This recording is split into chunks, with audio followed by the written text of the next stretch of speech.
Hi friends, today we're doing Unit 3, Lesson 13, Overcoming Disabilities. We are first going to start with going over the key vocabulary words that you'll be hearing in today's reading. Our first word is disability, something that prevents a person from moving easily or acting or thinking in a typical way. Our next word is deaf, which means unable to hear. Our next word is blind, which means unable to see. Then we have overcoming, which means defeating or successfully dealing with. Our last word is gesture, a movement of a body part to communicate. We are now going to move into today's reading. Chapter 9, Overcoming Disabilities, Part 1. Last time I told you a little bit about hearing. Earlier, Dr. CU told you about eyes and vision.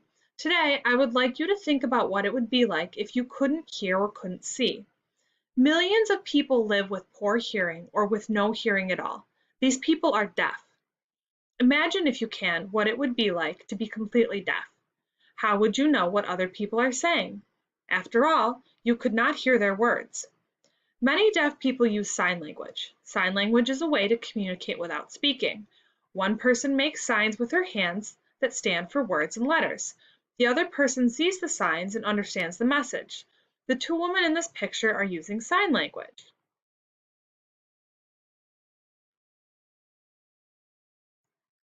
Did you know that there is a gesture or sign in American Sign Language for each letter in the alphabet? See if you can spell out your name using the signs shown on the next page. Sign language is one way deaf people can communicate. There are also other ways. Some deaf people can read lips. That means they carefully watch a person's lips move as he is speaking. They can tell what the person is saying by looking at how his lips are moving. How? A person's lips take on different shapes and positions as he says different words. Try looking in the mirror sometime while you are talking to see how your lips move. Someone who reads lips translates what a person is saying by studying the different shapes and positions of his lips. Isn't that amazing? It takes much time and practice to learn how to use sign language and how to read lips. This is the alphabet in sign language.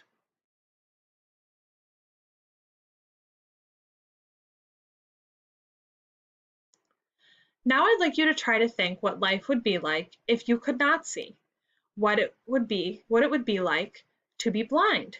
How would you find your way around? How would you read?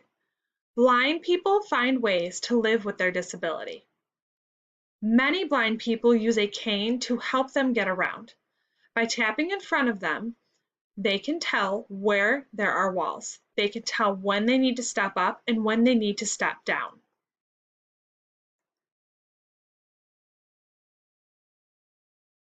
A blind man walks with a special cane.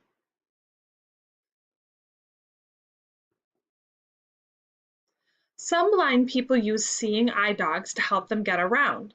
These dogs are also known as guide dogs. They are specially trained to help blind people get from place to place safely.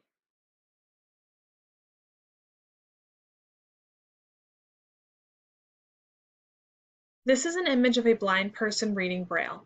A Blind people can also learn to use their other senses to make up for their inability to see. A blind person can't tell what you look like, but he or she may be able to recognize you by voice. Blind people can also learn to read using a system called Braille. In the Braille system, raised bumps that a person can feel are used to stand for letters. A blind reader touches and runs her fingers over the dots and recognizes letters.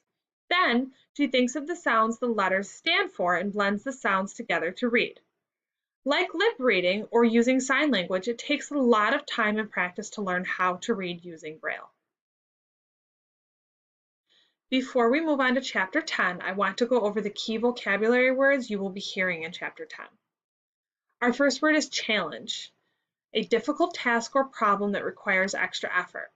Our next word is determined, reached a firm decision to do something. Our next word is breakthrough, a sudden important change that allows for progress. Our next word is tribute, something done to show honor or respect. And our last word is courage, which means bravery. Chapter 10, Overcoming Disabilities, Part 2. People with disabilities face extra challenges in life. However, these disabilities don't keep determined people from doing amazing things. This is a painting of the musician Ray Charles. Ray Charles went blind when he was 7 years old. He couldn't see, but there was nothing wrong with his ears. He loved music and decided to become a musician. He learned to sing and play the piano. Eventually, he became one of the most popular musicians of his day. Ray Charles won 10 Grammy Awards and made millions of dollars as a singer. He did not let his disability hold him back. This is an image of Ray Charles playing the piano. This next image shows a girl named Helen Keller. Helen Keller lost both her sight and her hearing from a serious illness when she was just 19 months old. She was deaf and blind for the rest of her life. As a young girl, Helen Keller could not hear or speak. She learned to communicate a few ideas by making gestures. When she wanted her mother, she would grab and pull her mother to her. When she wanted to be alone, she would push her mom away. She could nod her head to say yes or shake it to say no. When she wanted toast, she would make a gesture as if she was spreading butter on bread. There were a few ideas she could communicate, yet there were many things she could not get across with gestures. As a child, she would often try to communicate and fail. Then she would get angry and cry. Sometimes she would have terrible temper tantrums. She wanted more than anything to communicate with people. She was not able to do so. This is a picture of Helen Keller. Helen's parents were worried about her. They did not know how to help her communicate. Since she was deaf and blind, she could not attend school. So her parents searched and found a special teacher who came to live with them. The teacher's name was Anne Sullivan. Anne Sullivan wanted to teach Helen to understand words. But how can you understand words if you can't hear them? Sullivan started by giving Helen a doll to hold. Then she took Helen by the hand and traced the letters D-O-L-L on her palm. She did this over and over. After a while, Helen learned to write the letters D-O-L-L on a page. She did not know that she had written a word. She did not know that words existed, but she felt proud that she could imitate what her teacher was doing. Her teacher, Annie Sullivan, traced more words on Helen's palm. She learned to spell pin, hat, cup, and a few other words. The real breakthrough happened when Anne tried to teach Helen the word water. Sullivan took Helen outside to a well. She placed one of Helen's hands under the spout and spelled water on her other palm. Suddenly something seemed to click in Helen's head. She understood that water meant the wonderful, cool something that was flowing over her hand. Helen Keller with her teacher Anne Sullivan. Helen soon learned more words. When she was 8, she went to a special school for the blind. Sullivan went with her. Later, she went to a school for the deaf, but she didn't stop there. She went on to Radcliffe College, where she became the first deaf and blind person to receive a college degree.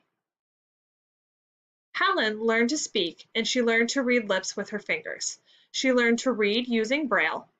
She wrote books, including a biography of her own life, The Story of My Life. She was active in politics and fought for women to have the right to vote. Helen Keller lived a long and productive life. She died in 1968 at the age of 87. In 2003, the state of Alabama honored Helen Keller by putting an image of her on their state quarter. The quarter pays tribute to Helen's courage in overcoming her disabilities and inspiring millions of people. The Alabama State Quarter. You may now move on to Unit 3, Lesson 13, Google Form.